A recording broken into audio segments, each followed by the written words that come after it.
اهلا. لسه مخلص شغل ونمت لي ساعتين ولسه صاحي، قلت اعمل لي بقى ايه مش عارف، ده اعشاب للشتاء، مع ان احنا في الصيف بس يعني طعمه لذيذ.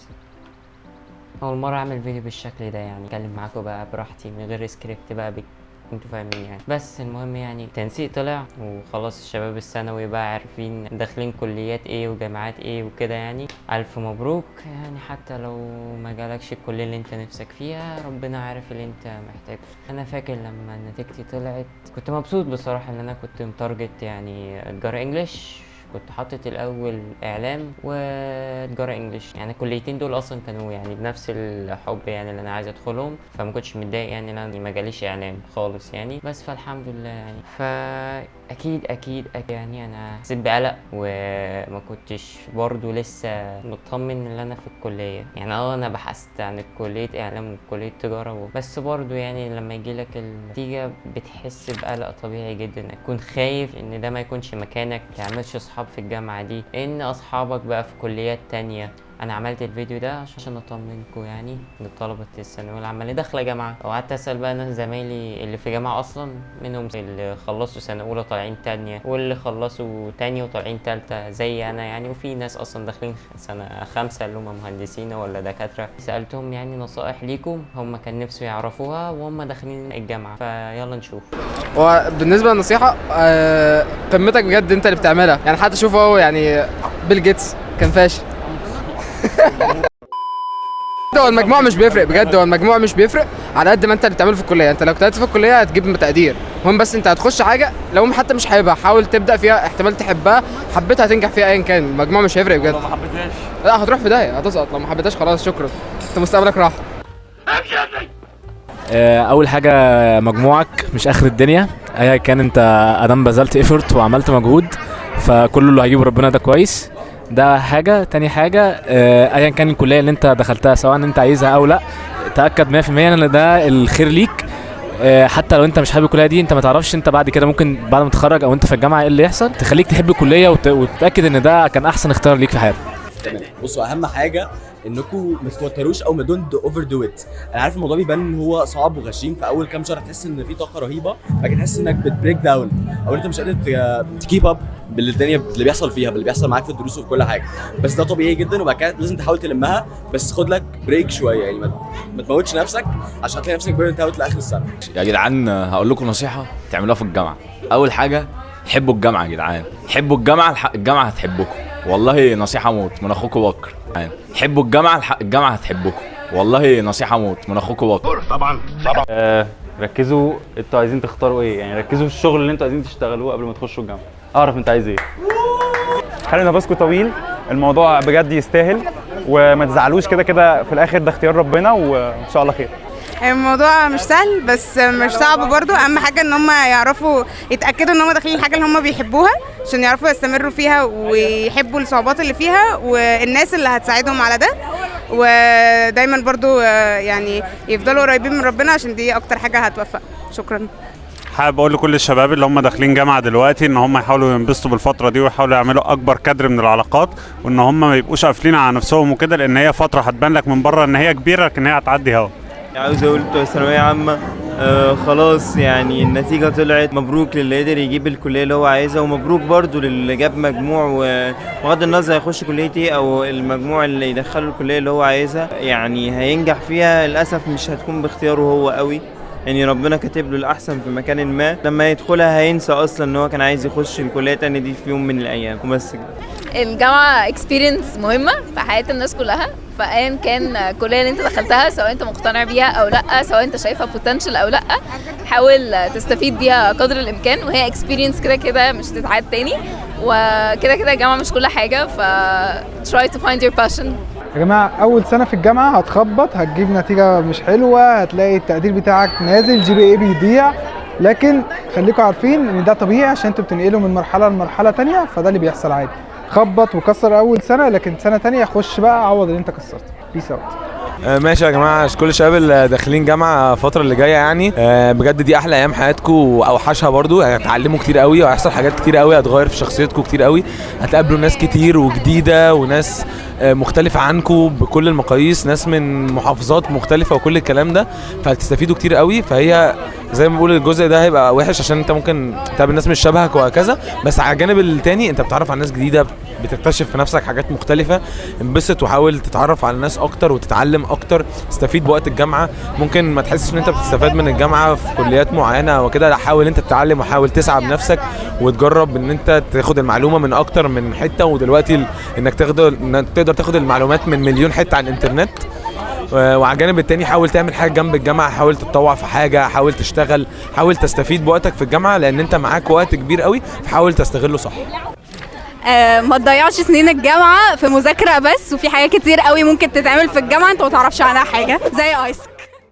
مبدئيا وده الاهم، محدش يمشي ورا كدبه اللي هو ارتاح ولا اتعب في ثانويه عشان ترتاح في جامعه، ان مفيش راحه في جامعه عامه يعني. بس الموضوع مش اللي هو فكره ان انت هتتعذب، لا انت هتعيش حياتك عادي جدا. النظام الجامعي طبعا مختلف عن نظام المدرسه خالص. مفيش حد هيجري وراك بمعنى صح، مفيش حد هيقول لك انت بتعمل ايه وما بتعملش ايه. فانت اول فتره دي كده هتحس اللي هو انت مش فاهم انت بتعمل ايه اصلا، تحس ان انت تمام لحد مثلا ما تبلع اول كويز كده وتلاقي نفسك ايه اتنفخت. بعد اول كويز او بعد اول اسسمنت ليك في الجامعه ما تيأسش، حاول تاني وتالت ورابع والدنيا هتبقى زي الفل وبس.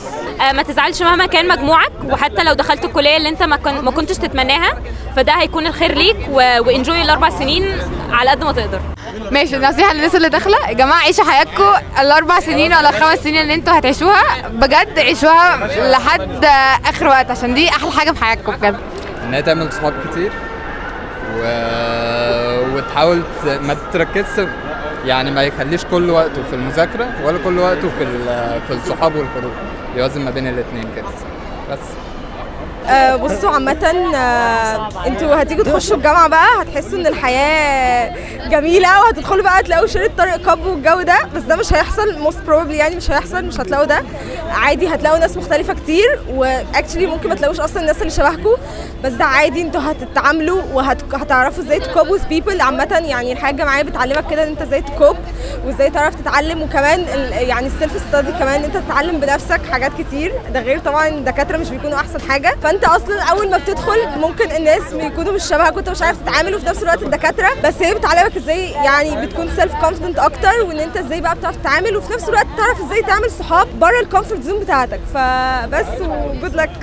انا دخلت الكليه اللي انا عايزها، اعيش احسن ايام حياتي، بالعكس مستخسر ان الايام بتعدي فاهم، وان السنين قربت تخلص. مهما الضغط عليك ركز في الحاجه اللي انت عايزها وخليك قد القرار، صدقني ان شاء الله هتكسر الدنيا. انت اكيد لسه خارج دلوقتي من ثانويه، الدنيا كانت ضغطه معاك والجو ده كله، بس صدقني يعني الجامعه يعني ممكن يقول لك ان فيها ضغط ومش عارف ايه وبروجكتس وحوارات، بس لا صدقني حياتها يعني هتبقى امتع بكتير واحسن بكتير، وعندك حاجات كتيره تعملها، تقدر تخش ستودنت اكتيفيتيز، تقدر تعمل نشاطات كتيره ثانيه مختلفه عن الدراسه. ما تخليش كل حاجه انت بتذاكر بس، انت عايز تجيب GPA عالي بس قشطه، ذاكر اعمل اللي عليك، خلص كل حاجتك، جيب GPA كويس، بس ما تخليش كل ده اهتماماتك، في حاجات ثانيه كتيره تعملها في سن الجامعه ده.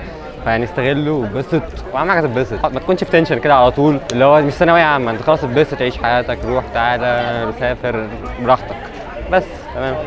حاول تبذل مجهود في الجامعه اللي انت هتدخلها مهما كانت هي ايه، ودو يور بيست عشان ما تندمش على اي حاجه تعملها. انا بقول لاي حد داخل الجامعه ان هو يتعرف على ناس، يعمل كونكشنز، يروح اماكن كتيره، يروح ويجي، ما يبقى الشخص اللي هو كل حياته جامعه ودراسه بس. الجامعه والدراسه مهمين قوي قوي، بس برضو بتبقى في حاجات مهمه ان الواحد يعملها او يستغلها ال4 سنين دول، ان هو يتعرف على ناس، يحاول يفوكس على الحاجات اللي هو بيحبها زي الفيلد مثلا اللي هو عاوز يكمل فيه، ويطور من نفسه في الحاجه دي وبس.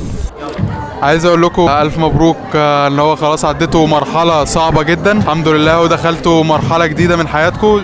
كل اللي فات ده خلاص يعني خلاص بقى انتهى، انتوا دخلتوا مرحله جديده فركزوا فيها، وهي اسهل ان شاء الله. ان شاء الله تكونوا دخلتوا الكليه اللي بتحلموا بيها، واللي غير كده يعني ان شاء الله ربنا كاتب الخير ان شاء الله. شكرا. ما يقعدش يركز قوي برضه في حكايه النتيجه دي، وان خلاص مصيره ومستقبله موجود في الحكايه دي، لان ده قضاء وقدر. حتى لو هو مثلا جاب النتيجه، يعني لو جاب درجه برضه مش حلوه او كده، يعني دي حاجه بتاعت ربنا، ممكن يكون ربنا شايل له الخير في حاجه تاني. نصيحه ما تدلعوش في الترم الاول، لان كله بيبقى داخل مريح وبتاع وبيتسوح في الاخر وبيجيب درجات وحشه وبيرجع يندم.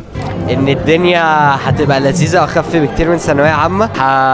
في الاول نصيحه يعني اول ما تخشوا اتعرفوا على ناس كتيره قوي، اعملوا علاقات كتيره، صاحبوا ناس كتيره، والدنيا هتلاقوها في الاول جميله وحلوه بس، وفي نفس الوقت برضه ركزوا في الدراسه وبس انجوي. كنت مرتب اولوياتي 3 كليات، اسنان وحاسبات وتجاره انجليزي في الاخر. طبعا الهدف الاساسي كان اسنان، طبعا ما جاش، وحاسبات فرقت معايا على 1%. ما كانتش نهايه الدنيا يعني، اتضايقت طبعا شويه عادي، بس اللي هو انا قلت عايز اشوف حاجه تانية بسرعه عشان ارتب اولوياتي. اخترت تجاره انجليزي عشان انا كنت يعني مركز اكتر في الحاجات العمليه، ان انا عايز اشتغل واطور من نفسي، لان انا شفت ان هي هيبقى فيها وقت ان انا ادرس معاها حاجات تانية. ما لقيتش نفسي، دخلت الكليه اول ما دخلت كنت متضايق، بس لما اتعامل مع الناس لقيت اصحاب كويسين جدا زقوني في حاجات تانية. مثلا عندي ناس من صحابي سقتني في مجال وده في مجال، فانت لو انت مش اخر الدنيا يعني، فانا اتعلمت حاجات لو كنت دخلت كليه تانية من ممكن الكليات العمليه ما كنتش هوصل لها. فبس الفكره انك تحب الحاجه اللي انت دخلتها واجتهد فيها، وان شاء الله ربنا يكرمك في اي حاجه انت دخلتها. اهم حاجه لاي حد داخل جامعه يا جماعه الكافيتيريا الصح اللي هتقعد معاك ال4 سنين. لازم تجرب كل الكافيتريات وتختار الكافيتيريا المناسبه. لو انت طالب من درجات الديتول اللي هم فوق 90%، احب اقول لك حظا موفقا. تمام. لو انت طالب من اللي ما جابش 70%، احب اقول لك يعني لو انت بنت قدمي حربيه، ولو انت واد يعني حظا موفقا برضو. تمام. ادبي ربنا معاك يا ابني قدم تجاره، علمي علوم ربنا معاك يا ابني قدم تجاره، علمي رياضه ربنا معاك يا ابني قدم تجاره. شكرا. اهم نصيحه اللي انت داخل الجامعه اولى جامعه ان انت تحاول تخلي الجي بتاعك على طول مرتفع. لو بدات من 4 يعني هتفضل الجي بتاعك عالي على باقي الترم، فاعتقد انت لازم تبدا جد من اول السنه، حتى وانت طالع مضغوط من ثالث ثانوي مهما كان مجموعك، بس انت اهم حاجه ان انت تكون متفوق في جامعتك عشان تعرف تشتغل. بنصحكم يا شباب يعني ان انتوا لما تخشوا ما تتخضوش، والدنيا سهله يعني. انتوا بس محتاجين بس كده الدكاتره هتديكوا ماتيريالز وبتاع، وهتعرفوا يعني تمشوا الدنيا، وفي الامتحانات كده تبصمجوا امتحان السنين اللي فاتت، هي دي اللي بتجيب الخلاصه بس كده. وبس يعني عايز اقول ان فترة الجامعة هتكون يعني ان شاء الله من احلى الفترات اللي انت هتعيشها في حياتك. ده لو انت يعني سعيت وتعبت وانجزت فيها. يعني لو انت ما سعيتش اكيد مش هيجيلك الاحساس انك انجزت. بس عايز اقول ان فترة الجامعة من اهم الفترات اللي هتعدي في حياتك، ده لو انت استغليته صح. يعني في ناس هتعدي فترة ال4 سنين 5 أو 6 من غير ما يستفادوا باي حاجة. فانت لازم تنظم وقتك وتشتغل كتير وتنزل تدريبات وتتمرمط في المحاضرات وتصحى الساعة 7 الصبح او 6 على حسب مكان الجامعة بتاعتك. وبعد كل ده اكيد 1,000,000% هتلاقي نتيجة او حاجة هتتعلمها في الاخر يعني. وبرده المهم تعرف انك تجرب كتير، جرب مرة 2 3. انك من اول مرة ما اعتقدش انك هتوصل لحاجة يعني، عمرها نادرا جدا انك تعمل حاجة من اول مرة وتحصل يعني. وبس زي ما بقول كل مرة، حاول مرة، حاول تاني، حاول تالت. بس كده، سلام.